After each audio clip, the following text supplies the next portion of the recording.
हमारे स्पोक्सपर्सन कासिम खान साहब, के मेरे भाई डॉक्टर साहब जो उम्मीदवार हैं, और जोड़ी के तमाम मजलिस के जिम्मेदारान, मौजूद हाजिर साहब, बुजुर्गान मिलत, मेरे गयूर नौजवान साथियों, मैं आप तमाम का शुक्रगुजार हूँ कि आप लोग ने अपना कीमती वक्त निकालकर आज के मीटिंग में शिरकत की और आप लोगों का इस तरह से वालेहाना मोहब्बत का इजहार करना मुझे उम्मीद दिलाता है, हम तमाम मजलिस के जिम्मेदारों के हौसलों को बुलंद करता है और आपका ये बेनफ्स होकर यहाँ पर जमा होना इस बात का पैगाम देता है और साथ ही साथ आपने यहाँ पर आकर इस बात का पैगाम दे दिया कि आइंदा साल 2022 में जो उत्तर प्रदेश के विधानसभा के चुनाव होंगे, इंशाअल्लाह ताला रुदौली से यहाँ से मजलिस का उम्मीदवार यकीनन विधायक बन के आपकी आवाज बनकर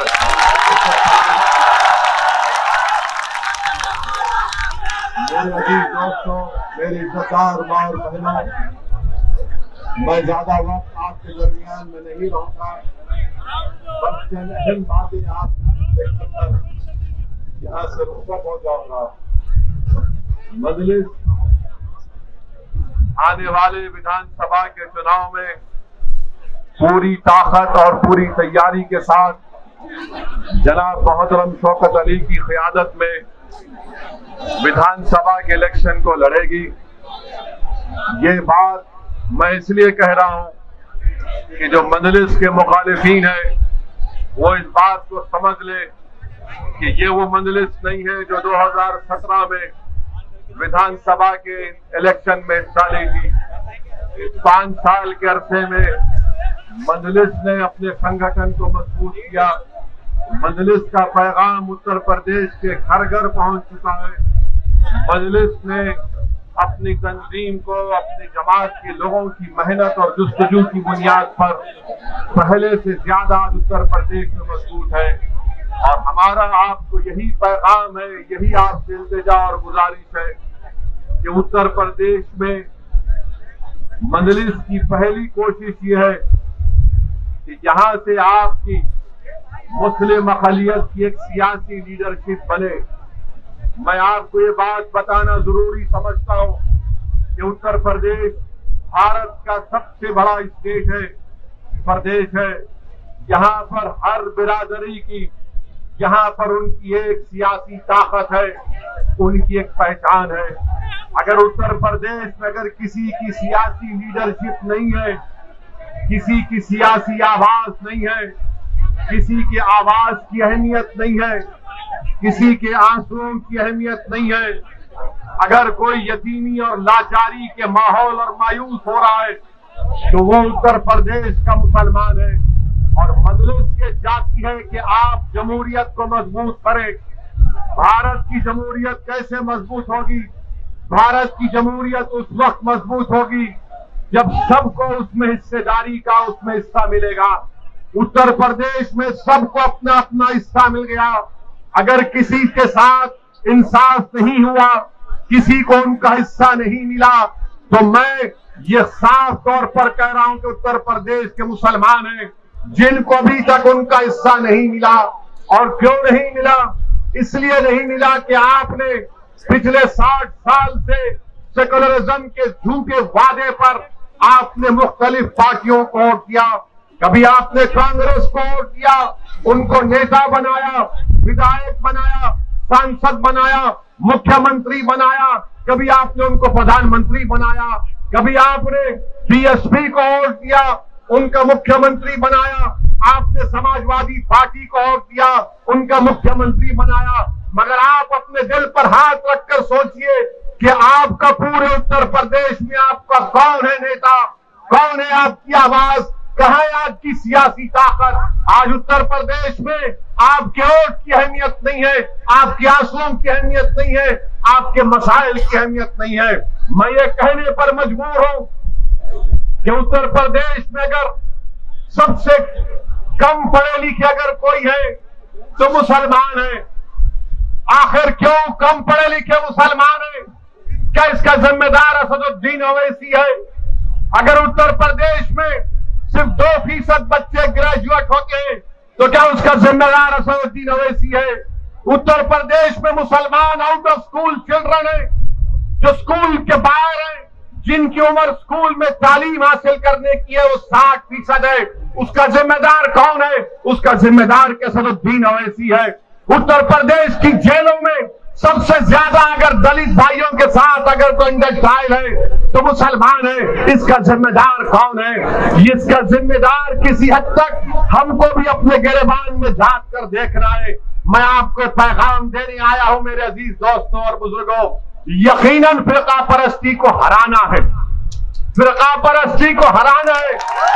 मगर फिरका परस्ती को हराने का मतलब ये नहीं है कि आप खुद हार जाएंगे।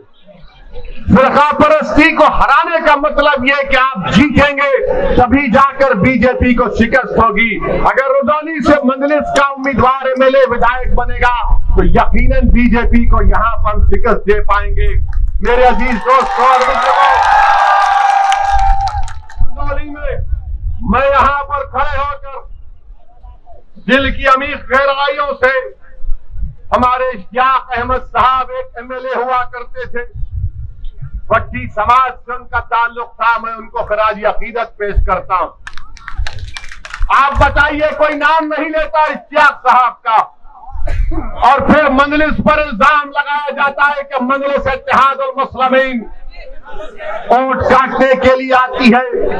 मेरे अजीज दोस्तों और बुजुर्गों, मंजलिस किसी को काटने को नहीं आती, मंजलिस जोड़ने को आती है, और मंजलिस ये काम करके रहेगी इंशाअल्लाह ताला। मेरे अजीज दोस्तों और बुजुर्गों, अभी हमको यहाँ के जिम्मेदारों ने बताया कि जो ओवरब्रिज है रुदौली का,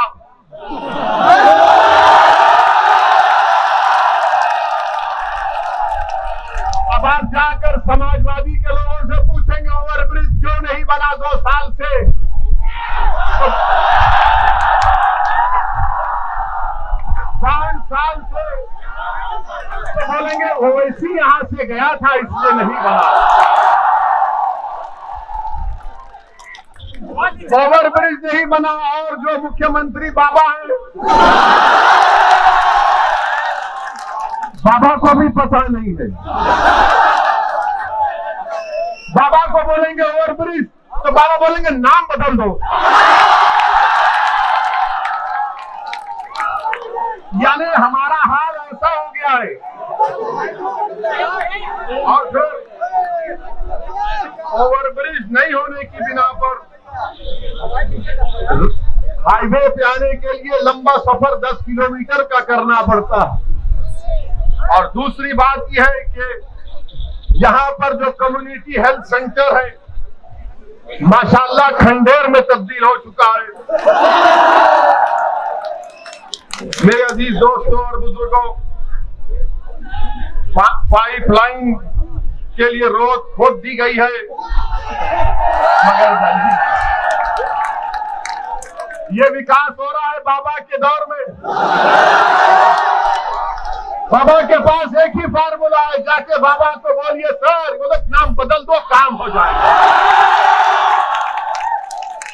फिरोजाबाद में 50 बच्चे डेंगू से मर गए, 50 बच्चे। नाम बदल दो, क्या नाम बदलने से बच्चे मर? मेरे अजीज दोस्तों और बुजुर्गों, फिर ये आपके रुदौली में मेरे पास रिकॉर्ड है ये अखिलेश भी नहीं बोल सकते, ना कांग्रेस ना बसपा के लोग बोल सकते हैं। वो सिर्फ आपको बोलेंगे वोट डालो, हमको वोट डालो। मगर हासिल क्या हुआ बताइए कि उत्तर प्रदेश में माइनॉरिटीज के लिए, जिसमें मुसलमान भी शामिल है, 2019-20 में मोदी सरकार ने बाबा की सरकार को 116 करोड़ रुपए दिए कि मुसलमानों के उन गांव में जहां पर 25% माइनॉरिटी रहते, काम कराओ, स्कूल बनाओ, अस्पताल बनाओ। 116 करोड़ दिए गए और जिसमें से बाबा की सरकार ने, महाराज ने सिर्फ 16 करोड़ खर्चा किए। और महाराज बोलते, मोदी बोलते सबका साथ, सबका विकास, सबका विश्वास। 116 करोड़ में सिर्फ 16 करोड़ खर्चा किए गए। दूसरी बात कि रुदौली तहसील में क्या कोई हायर सेकेंडरी स्कूल है? गवर्नमेंट का है, क्यों नहीं है? क्या हमको हमारे बच्चों को स्कूल में पढ़ाने का शौक नहीं है? क्या आप अपने बच्चों को तालीम दिलाना नहीं चाहते? क्या अपने बेटियों को पढ़ाना नहीं चाहते? तो लोग बोलेंगे नहीं, मुसलमान बच्ची को नहीं पढ़ाना चाहता। अरे दिमाग तेरा खराब है, हम पढ़ाना चाहते, काबिल बनाना चाहते, ताकतवर बनाना चाहते अपनी बच्चों। इनको अफगानिस्तान के लड़कियों पर जुल्म की बड़ी फिक्र है, मगर रुदौली में बच्चियों के पढ़ने के लिए ये इनका दोगला दोहरा चेहरा है। और फिर आप देख लीजिए कि फिर उत्तर प्रदेश की बाबा की सरकार ने कहा कि कोविड आया तो मई में फैसला किया कि ऑनलाइन स्कूलों को स्कूल में तालीम दी जाएगी।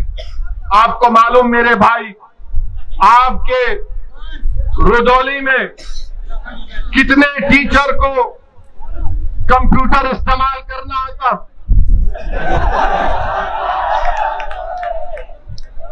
कितनों को आता है?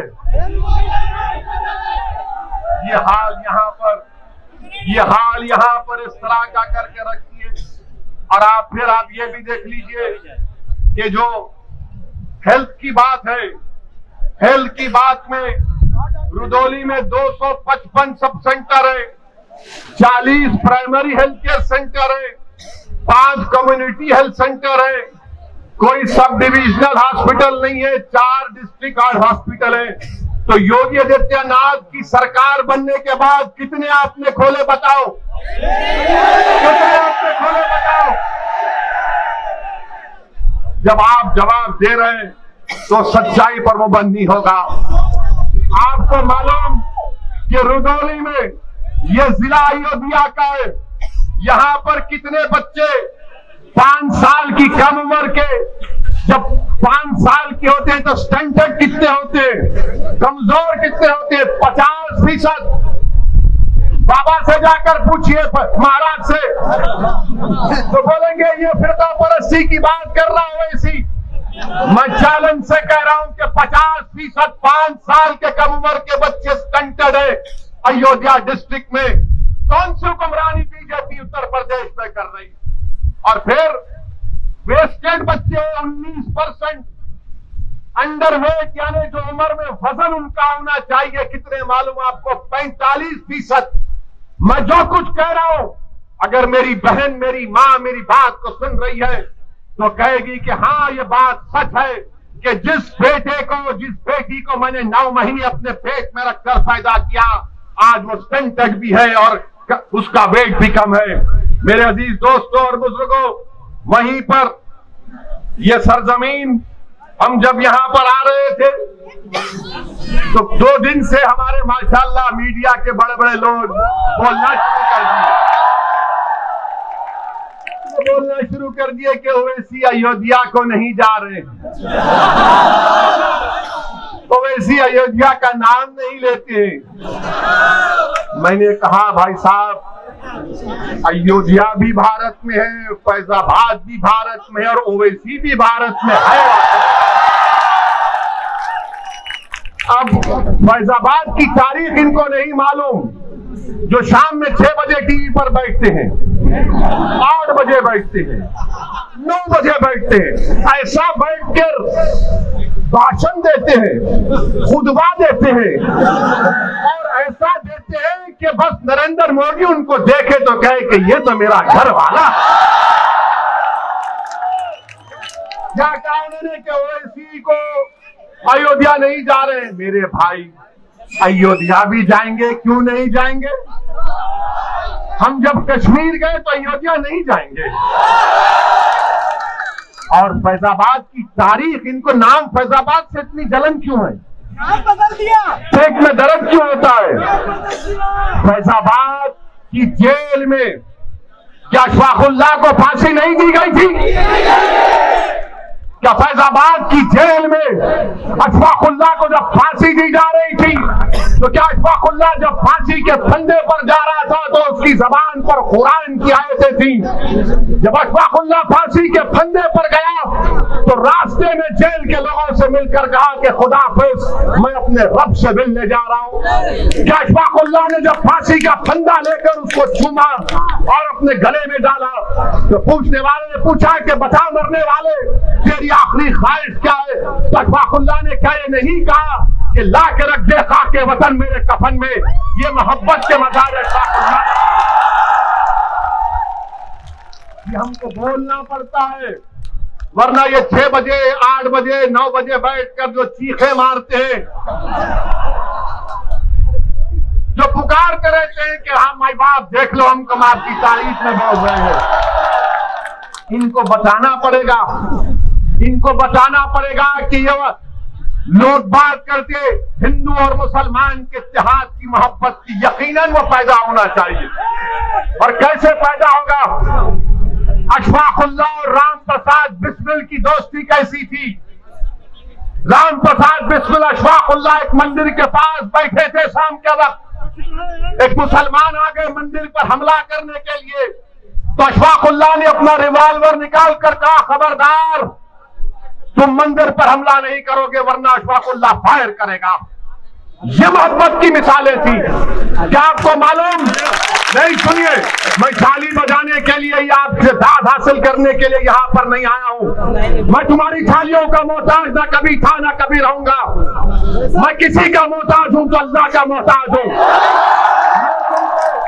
मैं तुमको आपको बताने आया हूँ कि अपने दिलों में इनकलाब पैदा करो, अपने दिलों में तब्दीली पैदा करो। अगर जिंदा हो तो जिंदा कौम की मिसाल बनो, अगर जिंदा हो तो हरकत करो, अगर जिंदा हो तो अपनी पार्टी का वोट दो, अगर जिंदा हो तो तोड़ दो ये तमाम गुलामी की कैदियों की जंजीरों को जो 60 साल से तुमको डरा डरा कर तुम्हारा वोट हासिल करके हमको बर्बादी के दहने पर लाकर खड़ा कर दिया। मेरे अजीज दोस्तों और बुजुर्गों, अशफाकुल्लाह शहीद को एक मुसलमान जेलर जाकर अशफाकुल्लाह से कहता है कि अशफाकुल्लाह तुम गवाही माफी बन जाओ, तुम ये तमाम जो दीगर हिंदू हैं जिन पर काकोरी ट्रेन का मुकदमा हुआ तुम उनके खिलाफ बोलो। तो अशफाकुल्लाह ने कहा, मैं एक मुसलमान हूँ और बाकी मेरे साथी हिंदू हैं, मैं अपने आप को गिरने नहीं दूंगा, ना अपनी कौम को गिरने दूंगा। मैं अंग्रेजों के खिलाफ था और रहूंगा। मेरा ख्वाब है कि मुल्क आजाद हो। मैं आज रुदौली में खड़े होकर आप तमाम से अपील कर रहा हूं कि अगर हम अशफाकुल्लाह के ख्वाबों को पूरा करना चाहते हैं, अगर हम राम प्रसाद पंडित राम प्रसाद बिस्मिल के ख्वाबों को पूरा करना चाहते हैं, तो अशफाकुल्लाह ने ये ख्वाब देखा था। अशफाकुल्लाह ने ख्वाब देखा था कि मुल्क जब आजाद होगा तो यहाँ पर सबको उनका हिस्सा मिलेगा। अशफाकुल्लाह ने ख्वाब देखा था कि मैं फांसी के फंदे पर चढ़ जाऊंगा, 27 साल की उम्र में अपनी जवानी को इस मुल्क पर कुर्बान कर दूंगा, मगर आने वाले नौजवानों का मुस्तकबिल खराब नहीं होगा। नौजवानों, रुदौली के गय्योर नौजवानों, उत्तर प्रदेश के मेरे गय्योर नौजवानों, तुमको अशफाकुल्लाह के ख्वाबों को पूरा करना है। तुमको पंडित राम प्रसाद बिस्मिल की तरह उस मोहब्बत की निशानियों को बताना है। और मोहब्बत होगी तो गुलामी नहीं होगी, हिस्सेदारी की मोहब्बत होगी, हिस्सेदारी की मोहब्बत होगी। ख्वाब अशफाकुल्लाह ने देखा था, अब उन ख्वाबों को पूरा करना आपकी जिम्मेदारी है। ख्वाब देखना शुरू करो और ख्वाबों को पूरा करने के लिए जिद्दोजहद करना पड़ेगा। यकीनन रास्ते में मसाइब और मुश्किलात आएंगे, कोई रास्ता आसानी से हम अपनी मंजिल मकसूद को आसानी तक नहीं पहुंच पाएंगे। जुस्तजू करना पड़ेगा, जिद्दोजहद करना पड़ेगा, ईसार और कुर्बानियों के मज़ारे करना पड़ेगा। मेरे अजीज दोस्तों और बुजुर्गों, जब हम अपने ख्वाबों को पूरा करेंगे तब जाकर हम एक सियासी कुव्वत बनकर यहाँ पर उभरेंगे। मेरे अजीज दोस्तों और बुजुर्गों, मैं आपको ये भी बताना चाहूंगा कि रुदौली में यहाँ पर जहां पर हमने इश्तियाक अहमद साहब का जिक्र किया तो रुश्दी मियां का भी जिक्र करूंगा। मैं उनके खिलाफ नहीं हूं, बिल्कुल नहीं हूं, वो हमारे भाई हैं, दोस्त नहीं, हम जानते भी नहीं हैं उनको, मगर मैं समाजवादी पार्टी से पूछना चाहता हूं। समाजवादी पार्टी के अखिलेश यादव ये कहते हैं कि ओवैसी की जबान से जो अल्फाज निकलते हैं वो बड़े कड़वे होते हैं। अखिलेश यादव आ जाओ रुदौली में, तुम एक तरफ मैं एक तरफ, इस जनता को बात करेंगे, बोलेंगे। तुम डराने की बात करते हो, मैं उम्मीद दिलाने की बात करता हूं। तुम भगाने की बात करते हो, मैं कहता हूं पीठ नहीं सीना दिखाओ। तुम जहालत की बात करते हो, मैं इल्म की बात करता हूं। तुम डराने की बात करते हो, मैं इत्तेहाद की बात करता हूं। ये मजलिस इत्तेहाद और मुस्लिमीन का पैगाम। और यहाँ पर आप जानते हैं कि पहली मर्तबा अब्बास अली जैदी रुश्दी मियां जब हारे तो 1000 वोट से हारे। 5 साल के बाद जब 2017 में इलेक्शन हुआ तो रुश्दी मियां 31,000 वोट से हार गए। मैं तो नहीं रहा था ना अखिलेश। तो यादव ने, रुदौली के हमारे यादव भाइयों ने फैसला किया कि समाजवादी तो यादवों की पार्टी है, अखिलेश यादवों का हमारा नेता है, मगर रुदौली से यादव नहीं है, रुश्दी मियां है, इसलिए हम बीजेपी के यादव को वोट देंगे। ये हकीकत है ना, ये सच कह रहा हूं ना मैं? क्या मैं सच कह रहा हूं? क्या मैं झूठ कह रहा हूं? तो फिर आप 22 के चुनाव में क्या करेंगे? फिर आप किसको वोट देंगे? आप किसको वोट देंगे? आप ये काम करके दिखाना है, सिर्फ जज्बात में आकर नहीं कहना है, बल्कि कामयाब करना है अपनी पार्टी को। जिस तरह बिहार में हमारे 5 विधायक कामयाब हुए और बिहार में कामयाबी के बाद बिहार की विधानसभा में अख्तरुल ईमान की क़ियादत में मजलूमों की आवाज बनकर, कमजोरों की आवाज बनकर, यतीमों के इंसाफ के लिए मजलिस बिहार के विधानसभा में आवाज उठा रही है। जब यादव एक हो चुका है, बीजेपी के कैंडिडेट को हराने के लिए रुश्दी मियां को हरा दिए। मेरे अजीज दोस्तों और बुजुर्गों, मेरी आपसे गुजारिश है कि मुत्तहिद रहिए, अपने वोट का सही इस्तेमाल करिए, डरने और घबराने की जरूरत नहीं है।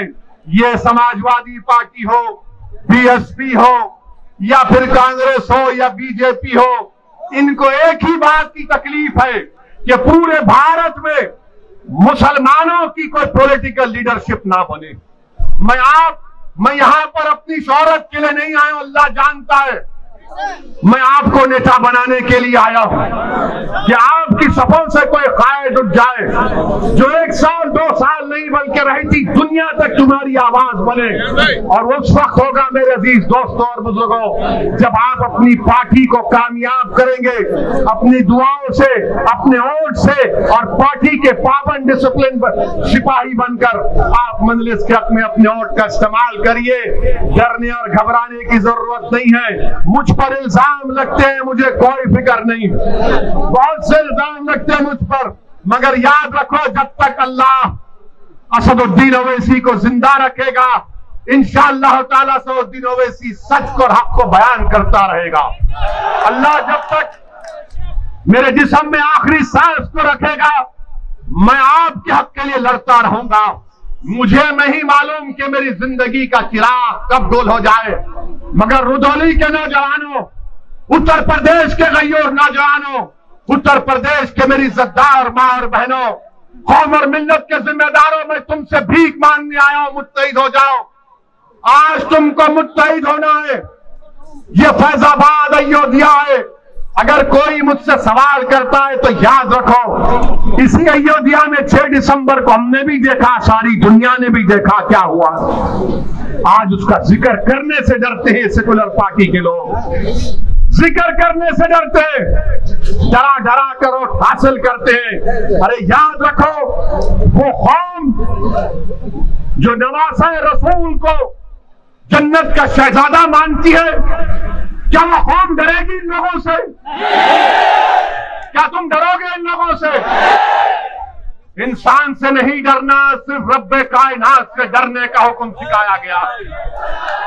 सिर्फ रब्बे कायनात से डरना है, किसी से भी नहीं, ओवैसी से भी नहीं। हाँ, अगर ओवैसी की जबान से अगर सच निकल रहा है तो उस पर गौर करो, उस पर गौर करो। अगर गलत है तो कोई बात नहीं, अगर सच है तो उसको कबूल करो। मेरे दिल में नहीं है, मेरी ताकत, मुझे अल्लाह ने इतनी ताकत नहीं दी है कि मैं तुम्हारे दिलों को मोड़ सकूं। दिलों को मोड़ने वाला तो रब्बे कायनात है। मेरे अजीज दोस्तों और बुजुर्गों, हिम्मत और हौसले को बुलंद रखिए। इलेक्शन जैसा करीब करीब आएगा। आज अभी हम प्रेस कॉन्फ्रेंस लिए, अतीक अहमद साहब जो 5 बार के विधायक हैं, 1 बार के सांसद हैं, वो आज मजलिस इत्तेहादुल मुस्लिमीन में शामिल हुए हैं। तो हमने उनका खैर मुकद्दम किया, वेलकम किया, और मीडिया के हमारे लोग आए थे लैला को सुनने के लिए। तो हम उनके सवाल करने से पहले उनको बता दिया कि भाई साहब, आप सवाल मत करिए, आपके दिल में जो जवाब है वो हम आपको बता ही देते हैं। हमने उनसे कहा कि बीजेपी उत्तर प्रदेश के जो एमएलए है, 37% बीजेपी के एमएलए के ऊपर क्रिमिनल केसेस है। 37%। हमने कहा 116 एमपी बीजेपी के उन पर भी केस है। और फिर हमने उनको ये भी बता दिया, ये शुरू हो जाते, देखो बाहुबली को ला लिए, फुला को ला लिए। देखिए, बल्कि जिस किसी का नाम अतीक होगा, शहाब होगा, मुख्तार होगा, वो गैंगस्टर होगा, बाहुबली होगा। और जिसका नाम प्रज्ञा, अजय, कुलदीप, संगीत, सुरेश, कपिल होगा, वो क्या होगा? लोकप्रिय नेता होगा। यानी अतीक का ताल्लुक एक कमजोर समाज से है। अगर अतीक का ताल्लुक एक ताकतवर समाज से होता, और अगर अतीक अहमद मुजफ्फरनगर के कांड से पहले तकरीर करते या गोरखपुर में वो तकरीर करते, तो हो सकता कि महाराज उन पर केस विड्रॉ कर लेते, क्योंकि उत्तर प्रदेश के मुख्यमंत्री ने अपने आप पे से केस विड्रॉ कर लिया और बीजेपी के 70 से शायद मुकदमे वापिस ले लिए मुजफ्फरनगर के कांड। तो मेरे अजीज दोस्तों और बुजुर्गों, ये तमाम इनके कारनामे हैं। मेरी आपसे गुजारिश है कि आपको डराया जाएगा बीजेपी से, मोदी से, योगी से। हम तो आए हैं उत्तर प्रदेश से बीजेपी को हराने के लिए इंशाअल्लाह ताला। मजलिस का मकसद ये है कि बीजेपी की सरकार ना बने, उत्तर प्रदेश से योगी दोबारा मुख्यमंत्री ना बने। क्यों ना बने? क्योंकि योगी आदित्यनाथ की सरकार ने गंगा में लाशें बह रही थी, ऑक्सीजन नहीं था, दवाएं नहीं थी, जलाने के लिए लकड़ी नहीं थी, दफनाने के लिए जमीन नहीं थी। और अगर किसी गरीब ने इन तमाम की नहीं होने की बिना पर नदी के किनारे जमीन पर दफना दिया, तो दुनिया ने देखा कि कुत्तों ने किसी के बाप और भाई और बहन की लाशों को नोच नोच कर खाया। ये हुआ है, इसीलिए बीजेपी की मुखालिफत करना है। मंजलिस के हक में अपने वोट का इस्तेमाल करिए, मंजलिस को कामयाब करिए, ये सेकुलरिज्म की कामयाबी होगी। पार्लियामेंट में आपने देख लिया, कोई आकर ये कहेगा इस सेकुलर पार्टी का, अरे ओवैसी के तो 2 MP हैं, क्या फाड़ लेगा। अरे भारत की पार्लियामेंट देखती है कि असदुद्दीन ओवैसी के साथ इम्तियाज चली जाए, दूसरी तरफ मोदी के 300 है, मगर जब एक तुम्हारा भाई टोपी और दाढ़ी के साथ खड़ा हो जाता है तो 300 में दर्द शुरू हो जाता है। और हम किसी मजहब के खिलाफ नहीं बोले, आज तक ना बोलेंगे इंशाअल्लाह ताला। मैं तो मिसाल दिया कि अशफाकुल्लाह की और बिस्मिल की मिसाल आपको दिया, मगर याद रखो ये लोग क्या बोलते कि मिल जाओ, मिलेंगे, दिल मिले हुए हैं, मगर हिस्सेदारी चाहिए। 19% यादव है, 19% मुसलमान है, 9 या 10% यादव है, मगर मुख्यमंत्री आपका ही बनेगा और हमको चपरासी की भी नौकरी नहीं मिलेगी, हमारे बच्चों को स्कूल नहीं मिलेगा, वो ओवरब्रिज नहीं बनेगा, कुछ नहीं बनेगा। आप एक बार अच्छा फैसला करके आने वाले विधानसभा के चुनाव में आप अपना एक रिकॉर्ड पतंग के निशान पर बटन दबाइए, अपनी पार्टी को कामयाब करिए। और लोग हमसे पूछते आप मिलते क्यों नहीं समाजवादी पार्टी से, हम उनसे कहते हैं जाके पूछो अखिलेश से, बात करने तैयार है, बात करेंगे। बोले बीएसपी से बात करो, हम बोले पूछो, तैयार है, बात करेंगे। मगर अगर आप ये समझेंगे कि आपकी पार्टी में जो नाम निहार मुसलमान है उनकी तरह तुम मुझसे बर्ताव करोगे तो भूल जाओ, मैं मरना पसंद करूंगा मगर अपनी इज्जत का सौदा नहीं कर सकता। बराबरी से बात होगी, हिस्सेदारी की बात हो रही है। आप मुझे कोई खैरात नहीं देंगे, मेरा हक मैं हासिल करूंगा इंशाअल्लाह ताला। मेरे अजीज दोस्तों और बुजुर्गों, हिम्मत और हौसले को बुलंद रखिए।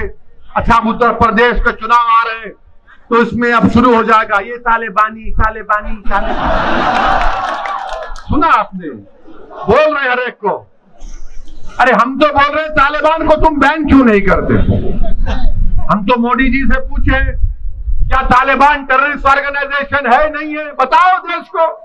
अगर है तो डालो यूएपीए में, नहीं है तो अपने इन चमचों को खामोश बिठाओ। बोले जाते हैं, हमारे सामने आकर नहीं बोलते क्योंकि उनको पूछते ये क्या है, ये क्या है। हम में और दूसरों में बहुत फर्क है।